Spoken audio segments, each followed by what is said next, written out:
Hi viewers, welcome to our channel. ప్రస్తుతం మనతో పాటు దాము బాలాజీ గారు సీనియర్ జర్నలిస్ట్ ఉన్నారు. వాటితో ఒకసారి మాట్లాడదాం. సార్ నమస్కారం. సార్ ఢీ షో డాన్సర్ కావ్య కళ్యాణ్ నేను ఒక అమ్మాయి సూసైడ్ చేసుకుంది సార్. తను సూసైడ్ చేసుకునే ముందు ఒక సెల్ఫీ వీడియో కూడా తీసింది. మరి తన చావు కారణం ఏమో చెప్పి మరి సూసైడ్ చేసుకుంది. అసలు ఏం జరిగింది ఈ ఇష్యూలో, మరి దీనికి సంబంధించి మీరు ఏం చెప్తారు? ఈ మధ్య చాలామంది సెల్ఫీ వీడియోలు తీసుకొని మరీ సూసైడ్ చేసుకుంటున్నారు. మనం రాజమౌళి ఫ్రెండ్ శ్రీనివాసరావు కూడా సెల్ఫీ వీడియో తీసుకొని ఆయన సూసైడ్ అటెంప్ట్ చేశాడు. ఈ మధ్య అది కామన్ అయిపోయింది. నిన్ననే విజయవాడలో తల్లి కూతుళ్ళు కూడా సెల్ఫీ వీడియో తీసుకొని చేశారు. అంటే సెల్ఫీ వీడియో తీసుకోవడం వల్ల వాళ్ళు ఎందుకు తీసుకుంటున్నారు అనేది ఒకటి, దానివల్ల ఉపయోగం ఉంటుందా అనేది ఒకటి, అట్లాగే ఈ అమ్మాయి ఎందుకు చనిపోయింది, లవ్ చేసి ఎందుకు పెళ్లి చేసుకుంది, లవ్ చేసి పెళ్లి చేసుకున్న వాళ్ళ పరిస్థితి ఏంటి, ఈ విషయాలు మనం మాట్లాడుకుందాం. ప్రధానంగా ఏంటి అంటే ఈ అమ్మాయి పేరు కావ్య కళ్యాణి, 24 ఏళ్ళు. ఈమె ఢీ షోలో ఇంతకుముందు అపేర్ అయ్యేది అప్పుడప్పుడు. సో అక్కడే పరిచయం అయిన అభిలాష్ అనే అతను ఈ అమ్మాయి 5 ఏళ్ళకు ముందు ప్రేమించుకున్నారు. ఈ అభిలాష్ ఈ అమ్మాయి వెంటబడి నేను నిన్ను ప్రేమిస్తున్నానని చెప్పి వెంటబడతాడు. ఈ అమ్మాయి కూడా అతన్ని లైక్ చేసింది. దాని తర్వాత వీళ్ళ అమ్మ నాన్నకి ఇష్టం ఉండదని వీళ్ళ అమ్మ నాన్నకి చెప్పలేదు ఈ అమ్మాయి, వీళ్ళ బ్రదర్కి మాత్రం చెప్పింది.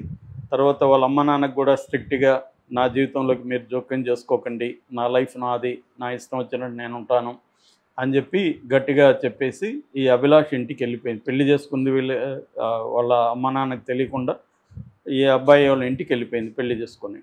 ఈ అబ్బాయి కూడా నేను బాగా చూసుకుంటా అన్నాడు, హామీలు ఇచ్చాడు, జరిగింది. అయినాక ఏమైందంటే ఈ 5 ఏళ్ల తర్వాత ఇప్పుడు ఇంకొక అమ్మాయిని నా లైఫ్లోకి వచ్చింది, నేను ఆ అమ్మాయిని పెళ్లి చేసుకోబోతున్నాను అని పెళ్లి ఏర్పాట్లు అవన్నీ జరుగుతున్నాయి. ఈ అమ్మాయి ఆ పెళ్ళిని ఆపడానికి, ఈ అభిలాష్ని కన్విన్స్ చేయడానికి అనేక రకాలుగా ట్రై చేసింది, ఫలితం లేదు. దీన్ని ఇప్పుడు తల్లిదండ్రుల దృష్టికి తీసుకెళ్ళలేని పరిస్థితి, ఎందుకంటే వాళ్ళని కాదనుకొని వచ్చేసింది. తనకి ఇంకా వేరే సపోర్ట్ సిస్టమ్ కూడా ఏమీ లేదు. దాంతో ఈ అమ్మాయికి ఏం చేయాలో తెలియట్లేదు.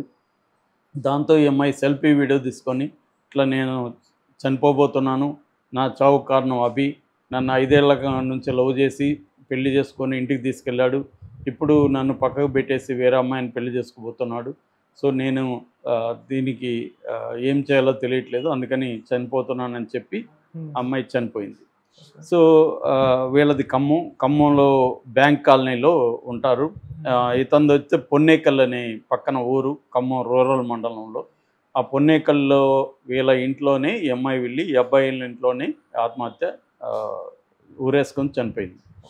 సో మామూలుగా ఎందుకు లవ్ చేసుకున్న వాళ్ళు కూడా ఇలాగ ఎక్కువ చనిపోతున్నారు అన్నప్పుడు మనకి అంటే ఒక జోక్ లాగా చెప్పుకోవాలంటే, ఎవరి గుంత వాళ్ళు దవ్వుకోవడం లవ్ మ్యారేజీ, మన గుంత వేరే వాళ్ళు దవ్వుతే అది అరేంజ్డ్ మ్యారేజీ.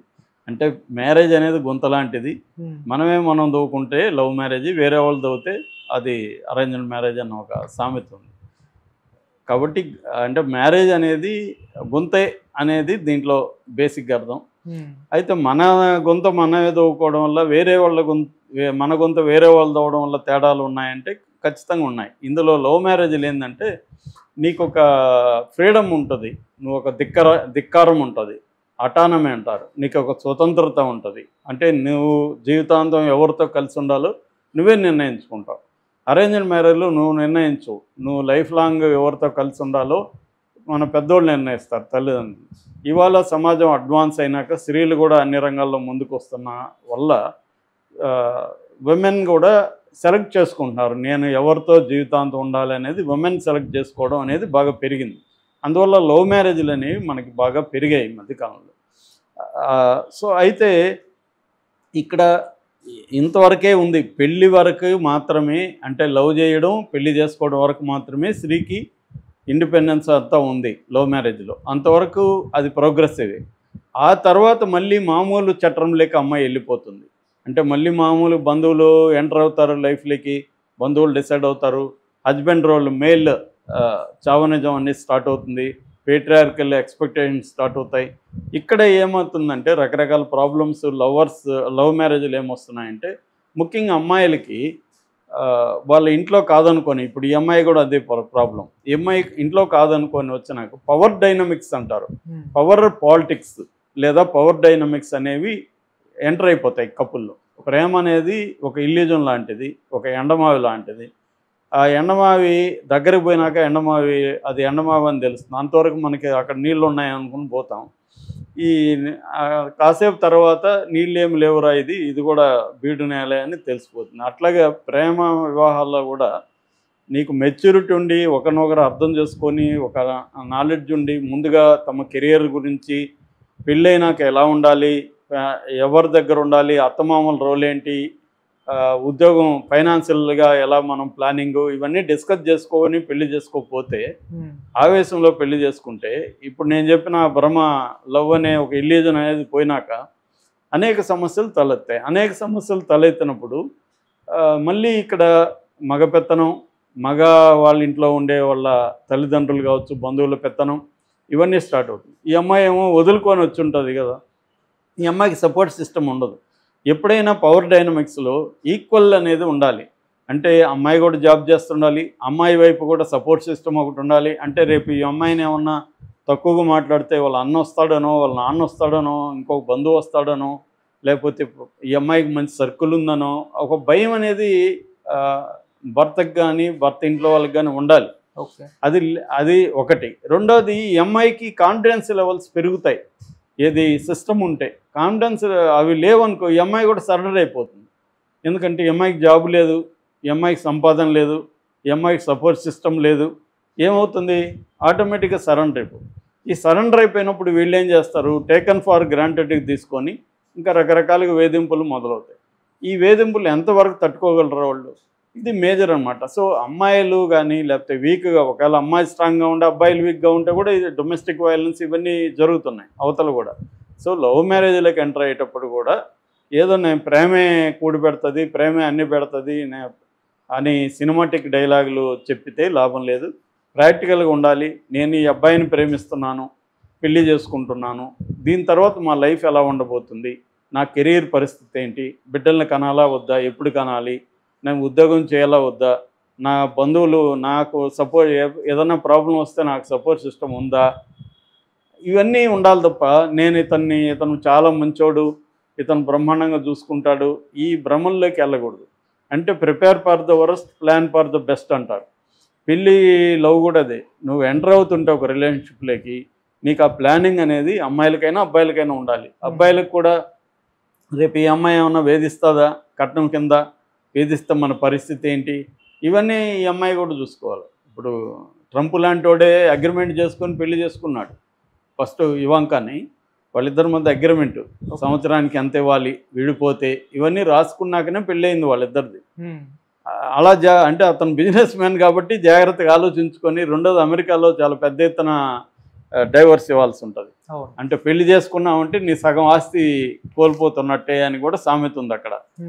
నువ్వు పెళ్లి చేసుకుంటున్న ఆస్తి అంటే సగం ఆస్తి నువ్వు ఇచ్చేయడానికి రెడీ అయితేనే నువ్వు పెళ్లి చేసుకోవాలి.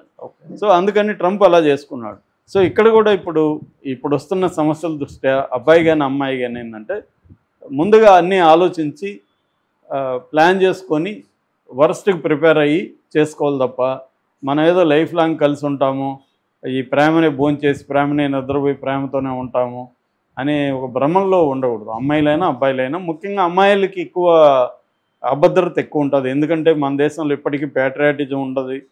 సో అమ్మాయిలు తక్కువ అనే ఫీలింగ్ ఉంది. ఇప్పుడు అమ్మాయిలు అబ్బాయి ఇద్దరు ఈక్వల్ ఉద్యోగాలు చేస్తున్న, ఇంట్లో పని అంతా ఎవరు చేస్తారు, అమ్మాయే చేస్తుంది. పిల్లలు ఉంటే పిల్లల పెంపకం ప్రధానంగా ఎవరు చూసుకుంటారు, అమ్మాయే చూసుకుంటుంది. ఇవన్నీ కూడా ముందుగా డిస్కస్ చేసుకొని చేయకపోతే, ఈ అమ్మాయి అదే చేసింది. ఈ అమ్మాయి తొందరపడింది, ఈ అమ్మాయి అభిలాష్ అనేవాడిని నమ్మేసింది కంప్లీట్గా. దాంతో ఈ అమ్మాయి కెరీర్ పోయింది, ఈ అమ్మాయి సపోర్ట్ సిస్టమ్ ఫ్యామిలీ పోయింది, దాంతో ఇతని మీద డిపెండ్ అయిపోయింది. దాంతో వాడికి కూడా ఈ అమ్మాయి మీద గౌరవం కూడా ఉండదు. అందుకని ప్రేమ కంటే కూడా వీడు మనకి ఎంతవరకు గౌరవం ఇస్తున్నాడు, మనకి ఎంత ఇంపార్టెన్స్ ఇస్తున్నాడు అనేది ఇంపార్టెంట్. ప్రేమ టైంలో ఇస్తారు అందరూ, వాళ్ళది పోయేదేం లేదు. కాబట్టి పెళ్ళి అయినాకనే ఇవన్నీ డైనమిక్స్ స్టార్ట్ అవుతాయి. ప్రేమ ఉన్నంత వరకు వాడు అన్ని ఎక్కువ ఇస్తాడు, అదంతా నమ్మేస్తే ప్రాబ్లం. అది నమ్మకూడదు. పెళ్ళి అయినాక ఎలా ఉంటాడు, ఒకవేళ ఉండకపోతే మనం బతకగలమా ధైర్యంగా అన్న ఒక క్వశ్చన్ రాకపోతే ఈ అమ్మాయి వల్ల ఈ అమ్మాయి అదే చేసింది. ఈ అమ్మాయి ఖచ్చితంగా తప్పు చేసింది. ఎందుకంటే ఈ అమ్మాయి ధైర్యంగా మళ్ళైనా బయటకు వచ్చి ఉండాలి, వాడు పెళ్లి చేసుకుంటే చేసుకున్నాడు అని. ఎందుకంటే డీ షో వరకు వెళ్ళగలిగిందంటే ఈ అమ్మాయి స్వతంత్రంగా బతికే పరిస్థితి ఉంది. కానీ ఈ అమ్మాయి ఎమోషనల్గా ఇన్వాల్వ్ అయిపోయినట్టుగా మనకు అర్థమవుతుంది. ఎమోషనల్గా అవ్వడం అనేది మేజర్ ప్రాబ్లం మన జనరేషన్లో. ఎమోషనల్గా అయిపోతే ఏమవుతారంటే అతను లేని జీవితాన్ని ఊహించుకోవడమే భయం అవుతుంది. నిజానికి ఏమీ కాదు, వీడి కాబట్టి ఇంకో గొట్టంగాడు దొరుకుతాడు అనుకుంటే ఏమీ కాదు. కానీ ఆ ఎమోషనల్గా ఇదైపోయి తనకి సపోర్ట్ సిస్టమ్స్ ఏమి లేకుండా ఉనుంటే ఇప్పుడు ఫ్యామిలీ వాళ్ళతో చెప్పుకునేది, బ్రదర్తో చెప్పుకునేది, ఒక సపోర్ట్ సిస్టమ్ ఉండేది. అవన్నీ పోయినాయి. రెండోది ఈ సెల్ఫీ వీడియోలు చేసే సైకాలజీ ఏమంటే మనం కానీ పేర్లు చెప్పేస్తే వాళ్ళు దొరికిపోతారు అనుకుంటారు. అది అబద్ధం. ఈ మన లీగల్ సిస్టమ్ ఎలా ఉంటుందంటే ఇప్పుడు ఈ అమ్మాయి పేరు చెప్పింది కదా అభికి ఏమీ కాదు, విచారిస్తున్నారంటే ఇంకా అంతవరకు అరెస్ట్ కూడా చేయలే.